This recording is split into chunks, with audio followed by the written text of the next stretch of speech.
Assalamualaikum warahmatullahi wabarakatuh. Perkenalkan, nama saya Ibu Sulastri, pengampu mata kuliah Hukum Perdata. Pada kesempatan hari ini akan membahas tentang hukum waris perdata. Apa itu hukum waris?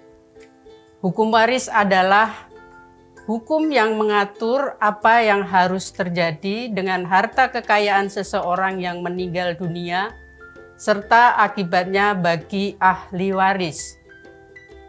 Kapan terjadinya pewarisan?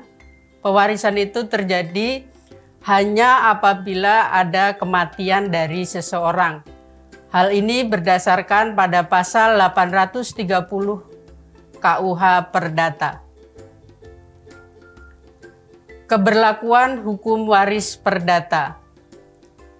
Menurut ketentuan pasal 131 Indices Start Regling, hukum waris yang diatur dalam KUH Perdata berlaku bagi orang-orang Eropa dan mereka yang dipersamakan dengan orang-orang Eropa tersebut. Berdasarkan Statblad 1917 nomor 129, Jungto Statblad 1924 nomor 557B, hukum waris dalam KUH Perdata berlaku bagi orang-orang Timur asing Tionghoa, sedangkan berdasarkan Statblad 1917 nomor 12 tentang penundukan diri terhadap hukum Eropa, maka bagi orang-orang Indonesia dimungkinkan pula menggunakan hukum waris yang tertuang dalam KUH Perdata. Dengan demikian bahwa hukum waris dalam KUH Perdata itu berlaku bagi 1. Orang-orang dan mereka yang dipersamakan dengan orang Eropa. 2. Orang Timur asing Tionghoa. 3. Orang Timur asing lainnya dan pribumi yang menundukkan diri. Hukum waris di Indonesia itu terjadi secara pluralisme. Di Indonesia berlaku hukum perdata barat, hukum adat, dan hukum Islam. Untuk hukum perdata barat, dasar hukumnya adalah KUH Perdata dan jurisprudensi.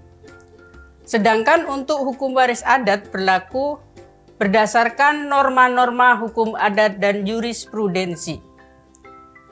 Dan untuk hukum Islam, dasar hukumnya adalah Al-Quran, hadis, Qiyas, ijma ulama, kompilasi hukum Islam, dan jurisprudensi. Hukum waris di dalam KUH Perdata, bahwa dalam KUH Perdata itu ada 4 buku. Buku ke-1 tentang orang, dalam hal ini berkaitan dengan subjek waris, diatur di dalam pasal 2 ayat 2. Kemudian berkaitan dengan pewaris dan ahli waris diatur di dalam pasal 831. Berdasarkan pasal 836 kehadiran dari ahli waris. Dan pasal 838 terkait dengan orang yang tidak patut untuk mewaris. Buku kedua tentang benda.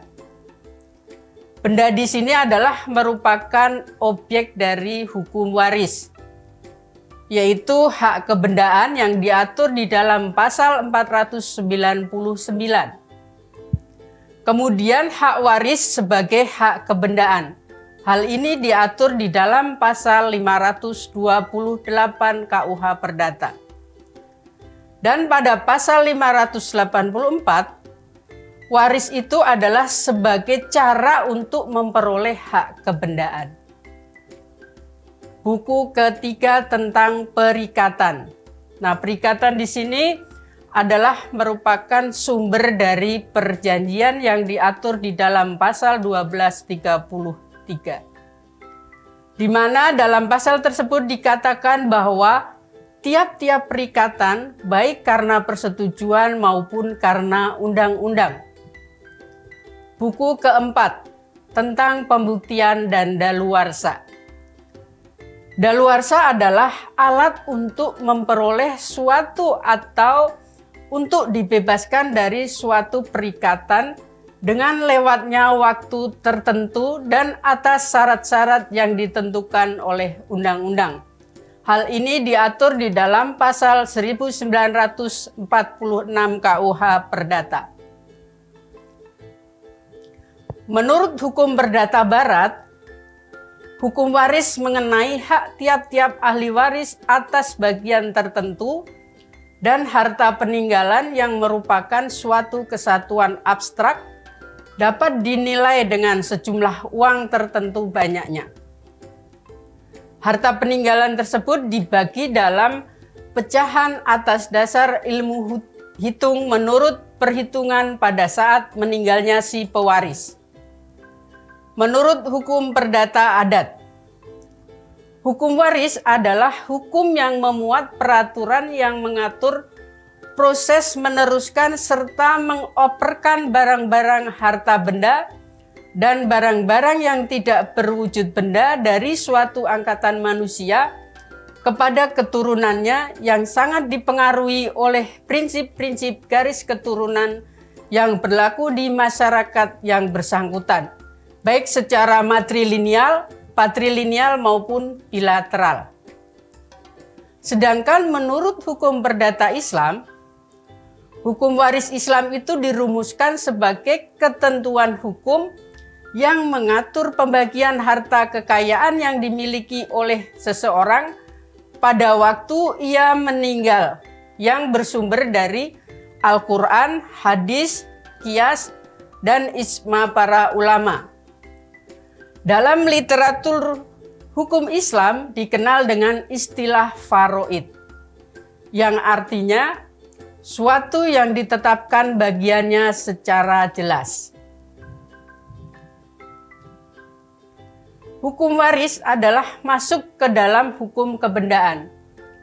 Hal ini dikatakan oleh Pitlow dan Volmar.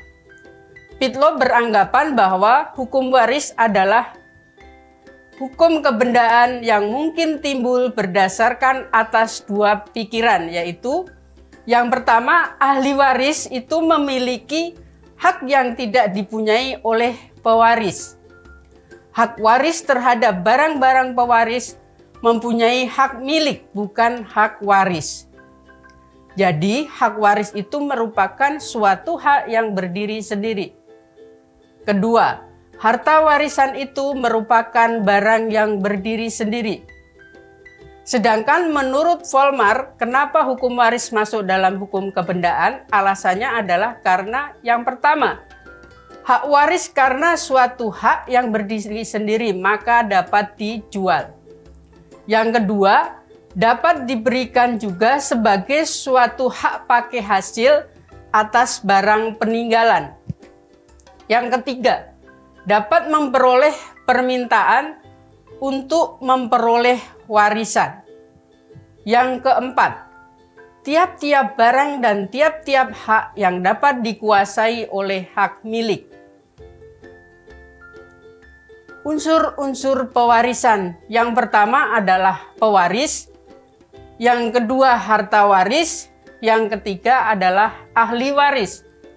Pewaris itu siapa? Pewaris adalah seseorang yang meninggalkan warisan pada saat orang tersebut meninggal dunia. Harta waris adalah wujud kekayaan yang ditinggalkan oleh pewaris dan selalu beralih kepada para ahli waris. Sedangkan ahli waris adalah seseorang atau beberapa orang ahli waris yang mempunyai hak untuk menerima kekayaan yang ditinggalkan oleh pewaris. Subjek dari hukum waris. Yang pertama pewaris, yang kedua ahli waris. Pewaris adalah orang yang telah meninggal dunia dengan meninggalkan hak dan kewajiban kepada orang lain yang berhak menerimanya. Yang kedua adalah ahli waris, yaitu orang yang masih hidup yang diberi hak untuk menerima hak dan kewajiban yang ditinggalkan oleh pewaris. Objek hukum waris yang pertama adalah aktiva, yang kedua pasiva. Nah, aktiva adalah sejumlah harta benda yang nyata ada berupa piutang kepada pihak ketiga. Selain itu juga dapat berupa immaterial ataupun misalnya hak cipta atau hak kekayaan intelektual. Yang kedua, pasiva. Pasiva adalah sejumlah hutang pewaris yang harus dikuasai pada pihak ketiga maupun kewajiban lainnya seperti menyimpan benda orang lain. Dalam hal ini ketika seorang ahli waris itu menyatakan menerima untuk mendapatkan warisan, maka yang bersangkutan harus menerima baik utang maupun piutang daripada si pewaris. Sekian dan terima kasih. Wassalamualaikum warahmatullahi wabarakatuh.